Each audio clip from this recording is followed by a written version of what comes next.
is Susanna, and today I am going to be doing a solo episode on the counter offer. I very much miss Tiana. I was so lucky enough to spend a good week with her in Dubai, and this is actually the last episode of the season before we wrap up. And I really wanted to give you a little bit of me, but also to talk a little bit about how to prepare for an interview because it is something that we've never really covered in one episode. And I thought it would be really important to kind of give you some insight so you can listen to this episode before you go on an interview. Now, it was so weird going back into Dubai. As many of you know, I had to come back with my little babies very, very quickly due to a big life change. So within 2 weeks, everything turned upside down.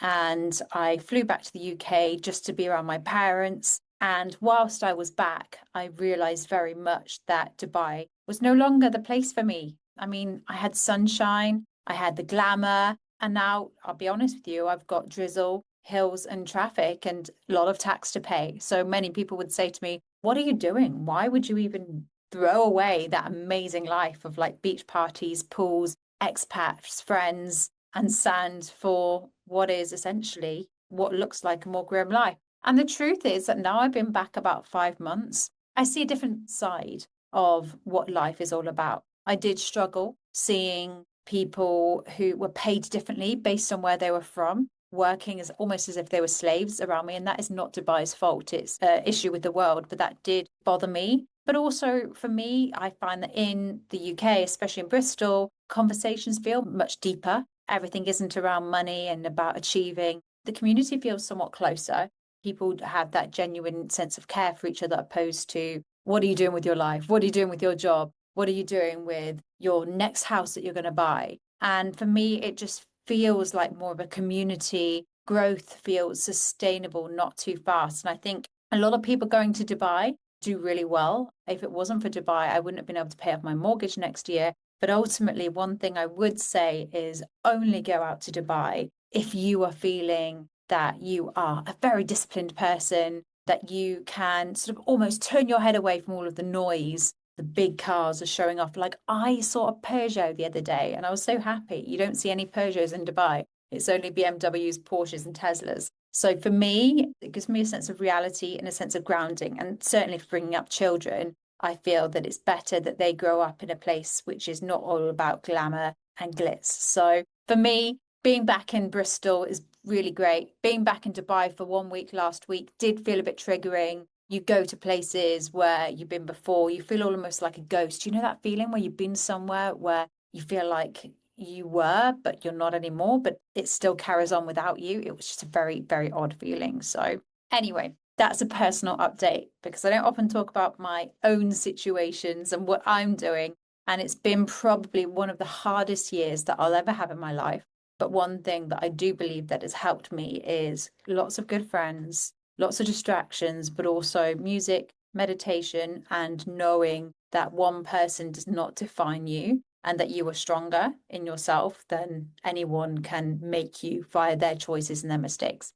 Okay, so interviews. So many people ask me about interviews, and there are so many little hacks that can help you make the best choices. First of all, if you are going out to interview, please don't just go to one place. Like, remember, you spend more time with the people that you work with than you do with your own family. So you need to make sure that you are really intentional. If you were looking for a house to buy, you wouldn't be looking at one house, you'd be looking around. And it's the same with jobs. So always make sure that you speak to at least 3 or 4 different companies before you just get flattered into that offer and you snap it up because it's such an important thing. You don't want to go to a role where you're not going to spend more than 2 years. Okay. So the first thing is research the company. Go deeper than just the homepage, right? So look at decent like images on what it's really like to go there. Look into the posts, look into the financials, look at their LinkedIn updates, and always link with the person that you're going to interview with. They love it when you do that.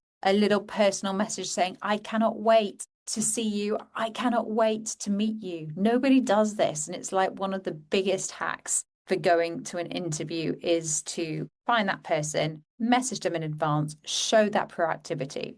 Okay. So know who you're meeting, check who it is. What about their background? Maybe show them in the interview that you have researched their backgrounds. Look at their posts. I really liked the post that you did on sustainable working in the workplace or team building. Really bring it to light because that will definitely impress them. Remember, people hire people, not CVs. And you can only get your personality across in the interview. And by showing someone, flattering them that you've recognized them and that you've researched them in advance, you're already getting off on the right foot. Okay.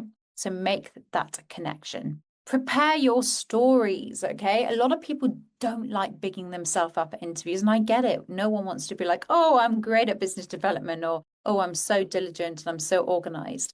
If you do feel uncomfortable with this, my advice is to always say something along the lines of, oh, people are always telling me that I am extremely organized, or people are always telling me that I'm a great team player. This comes across so much better than just bigging yourself up. So always be prepared to say in your interview that people are always telling you. It makes it sound more authentic, it makes it sound more real, and it makes it sound genuine. So do try that little hack, okay? And also have examples, because it's all very well saying, oh, do you know what? I am great at business development, but we have something called STAR. So explain a situation, talk about a task and an action that you took and the result of that action. It will impress people so much. Ultimately, what a company wants to know is how you got from A to B. How many clients did you have when you started that company? How many do you have now? If the news is not great and you have fallen under target, be careful not to blame the company too much, but to maybe be retrospective and say, ultimately, the market has been harder. Everyone has found it really difficult at the moment. I am fighting my best, but right now, I feel like it would be a better move for me to have a new environment so I could reignite that passion which has left me due to many circumstances. Be honest, okay? And be, if you are saying that you've done something wrong or you've lost motivation, be prepared to reassure them that you will get that back and that you've recognized it and you know that what it is that has essentially lost that for you, okay? Have questions ready. So, first of all, salary. It's really important to not go in and just say, well, what's the salary for this role? You want to ask more about growth plans. What is the culture looking like? What's the reason for this role existing in the first place? Show them that you're testing them as well. What is the retention like at this company? A lot of people don't ask that. What is the average person billing at this company? How did they get there? What can I do to get there? Okay, are the people who've had experience like me, who have really developed in their role, what would I need to do? If progression's important to me, what would I need to do to progress in the best possible way? Really important question, because if you want progression, you want to know clear benchmarks. And ultimately, you don't want to go into a company where there are going to be false promises. So get that information early, get that information down so you know exactly what you are walking into. Okay. Don't go in there desperate. Think curious, okay? If you're nervous, find something that will make you feel more confident before you go in. When I went into my very first, I went into an interview for Cambridge University. Now, I definitely was out of my depth. I was not an A grade student. I had dyslexia, dyspraxia, and I often speak without thinking. So before I went in, I went into the toilets and I sang I Have Confidence from The Sound of Music. And that gave me a massive, massive boost. So I went in there almost feeling like I was completely ready. Another thing is visualization. I applied for music colleges. And before I went in, I visualized it in great depth, going really well to the point of them saying, oh, I really like your dress, really like your jacket. And then me singing and singing absolutely perfectly. Now, I was at a point where every time I opened my mouth, I would stop or my breathing would go all over the place. So for me, this visualization was an absolute game changer. And I recommend that you try it too at interviews if you are feeling a bit anxious. I'm a massive, massive believer in visualization, but also manifesting. If you manifest something going well, the chances are that it will. If you manifest that people will love you, I hate to say it, the chances are they might, okay? And I've seen this many times in my life where I have manifested that people like me before they like me. And it often happens because I turn up with the right energy I turn up with the right expectations instead of that negative, you're not going to like me and I'm not going to make any effort. You manifest that they will. And 9 times out of 10, I can promise you they will. What would you wear? So I always think in life, you can never be overdressed. So always make sure that you are wearing a suit and a tie and show respect. When you show up to an interview, you're showing the respect you have for yourself. So make sure that you are dressed in the utmost respectful way to yourself. At the end of the interview, ask for feedback. What reservations would you have about me? More times than not, employers will tell you then and there, well, I really like you, but I'm not sure you have the right experience completely for this role. And then you can ask them, well, what is it about my experience that you are concerned about? And that is your chance to sell to them. So make sure at the end of the interview, have the guts to say, what reservations might you have about me at this point? I'm more than happy to answer them. Okay. So we've picked up on everything there. Someone asked me the other day about shaking hands. Always shake hands, look at them in the eye. No awkward shaking hands, looking away, no sweaty hands if you can help it. Always make sure that you've got that firm handshake, look in the eye, saying, great to meet you. If you are late for the interview, always make sure that you are extremely apologetic. Ideally, you won't be late at all, but it can happen with tubes and transport and all sorts.